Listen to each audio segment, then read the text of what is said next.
నమస్కారం. పేరు మురళి పాణిగ్రాహి, నర్సరావుపేట గ్రామం, శ్రీకాకుళం జిల్లా. సారి కింద చేస్తున్నాం మేము. సారికి 2 ఎకరాలు వేస్తున్నాం. దుంపతో వేసుకొని పండిస్తున్నాం. గత్తం ఎకరాకి 5 లోడ్లు వేస్తున్నాం. సారి కింద దుంపలు పంట పండిస్తున్నాం. 5 లోడ్లు ఎకరా గత్తం వేసినాం.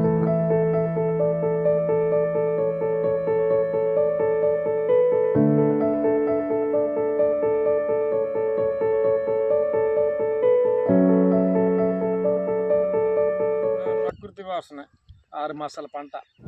గాలి తీయాలి, సాళ్ళు తీసి గాలి తీసి కుమ్మాలి. అవి కుమ్మేసిన తర్వాత దాని లోపల టంక కొట్టాలి. పాడీలు కొట్టి గత్తం వేయాలి. దాని లోపల మొక్కూడాలి. మీద వేసి కప్పాలి. కప్పేసి 15 రోజులకి ఫస్ట్ తడి, 2వ తడి నుంచి 5 రోజులకి 6 రోజులకి తడి.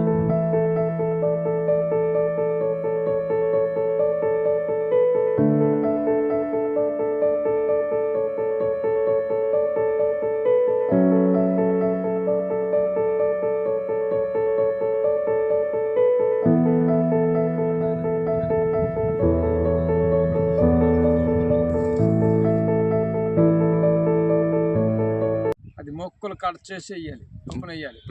బరంపురం నుంచి జీతనాలు తెస్తున్నాం. ఈ సాళ్ళు తీసి నానపేసి గాలి తీయాలి. గాలి తీసి దాంట్లో పాడి కొట్టాలి. పాడి కొట్టి గత్తం వేసి మొక్క వేయాలి. మొక్క వేసి తడి కట్టాలి.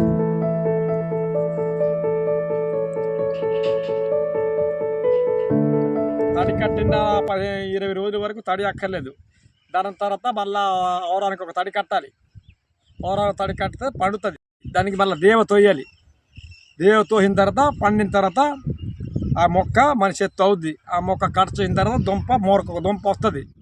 అవి అవుతుంది.